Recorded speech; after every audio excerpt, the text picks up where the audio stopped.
ED ने arrest नहीं किया, मोदी जी और अमित शाह जी ने अरेस्ट किया। अभी बिहार भी आएंगे, पता नहीं कौन से मुंह से जाके प्रधानमंत्री जी विदेश में बोलेंगे कि मैं भारत से आया हूं जो लोकतंत्र की जननी है। मां के साथ ये व्यवहार क्यों कहते हो 400 पार?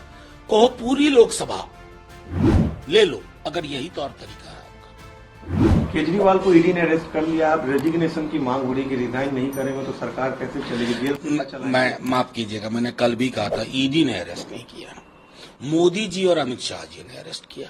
अभी बिहार भी आएंगे, झारखंड तो चले गए, तो और पूरी पॉलिटिकल लड़ाई को इन्होंने एक नया आकार दे दिया। ये नया लोकतंत्र है, पता नहीं कौन से मुंह से जाके प्रधानमंत्री जी विदेश में बोलेंगे कि मैं भारत से आया हूं जो लोकतंत्र की जननी है। मां के साथ ये व्यवहार, एक तरफ अकाउंट फ्रीज कर रहे हैं ईडी, आईटी, सीबीआई, इन तीनों को लगा करके, ताकि चुनाव के नाम पर एक नौटंकी हो, एक स्वांग हो। क्या चाहते हैं वो? रसिया वाले की तरह 88% ने वोट कर दिया, मुहर लग गई, ले लो सारा वोट भाई। क्यों कहते हो 400 पार? कहो पूरी लोकसभा ले लो, अगर यही तौर तरीका है आपका। आरजेडी सिंबल बांटती है, इस पर सवाल कर रहे हो कि बिना सीट शेयरिंग डिस्ट्रीब्यूशन के ये कैसे हो रहा है? नहीं, देखिए, सीट शेयरिंग का एक अनौपचारिक तो खाका बना ही हुआ है ना। जो आवंटित सीटें हैं हमारे सहयोगियों के लिए, उस पर सिंबल नहीं हो रहा, क्योंकि फर्स्ट फेज बहुत करीब था और होली की छुट्टियां थी, ये हुआ है। लेकिन जाहिर है जो भी हमारे कुछ मित्रों को उसमें उसकी आलोचना कर रहे हैं, वो सब हम लोग उसको मिल बैठ करके सुलझा लेंगे। एनडीए और बीजेपी ने भी अभी तक बिहार में पत्ते नहीं खोले अपने कैंडिडेट से। अब उनके बारे में मैं क्या टिप्पणी करूं? अभी वो उनको ईडी, आईटी, सीबीआई से फुर्सत नहीं है। अभी तो वो भी देखना है ना, उनके समक्ष बहुत काम है, आप लोग नहीं समझ रहे हैं। अरेस्ट करवाना है लोगों को। बिहार में भी एक लिस्ट बनी हुई है, एक एक व्यक्ति को, चपरासी ड्राइवर तक को नहीं छोड़ा जाएगा, ताकि आपको किसी न किसी तरह बांध के रखा जाए। तो उनको सीट डिस्ट्रीब्यूशन के लिए कहाँ टाइम है?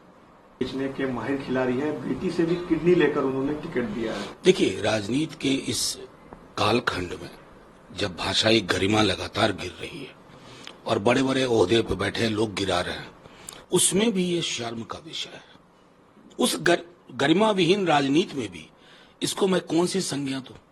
ये कौन सी जुबान बोल रहे हैं सम्राट जी? कुछ भी नहीं छोड़िएगा, मानवीयता नाम का कुछ भी नहीं, मतलब कोई दर्द नहीं, कोई पीड़ा नहीं। आप एक पिता पुत्री के रिश्ते पे इस तरह की ओछी टिप्पणी करके ना, आप लालू जी का कुछ नहीं बिगाड़ पा रहे हैं, रोहिणी जी का कुछ नहीं बिगाड़ पा रहे हैं। आपने अपने बारे में पूरी दुनिया को बता दिया कि आपकी सोच, आपकी समझ में कितना ओछापन, कितना घटियापन है। ईश्वर राजनीति में इस तरह के प्रसंग को जल्द से जल्द खत्म करने में मदद करे। रोहिणी आचार्य जो कि एग्रेसिव ट्वीट करती है, उन्होंने कल लिखा कि ओछी राजनीति का जवाब बिहार की जनता दी। देखिए, बिल्कुल बिहार की जनता, देखिए बिहार, एक बात समझ लीजिए, राजद, भाजपा, वामदल, कांग्रेस, बिहार की राजनीति में अभी तक पॉलिटिकल अपोनेंट के लिए भी एक गरिमामयी भाषा का इस्तेमाल हुआ करता है। आपने उस गरिमा को तार तार कर दिया। बिहार की जनता किसी जाति समुदाय की हो, एक लक्ष्मण रेखा रखती है, आपने उस लक्ष्मण रेखा को लांघ दिया। अब आपकी पार्टी क्या सोचती है? प्रधानमंत्री जी अपने ऊपर अपनी आलोचना को भी गाली में तब्दील करके कहते हैं 104 हो गया। मैंने प्रधानमंत्री जी की जुबान से कल से कुछ भी नहीं सुना। क्या ये है बेटियों के प्रति आपकी सोच, सामूहिक सोच बीजेपी की? मैं प्रधानमंत्री जी के समक्ष, क्योंकि उनसे बड़ा तो नेता कोई है नहीं उस दल में, उन्हीं के समक्ष ये सवाल रख दे रहा हूं।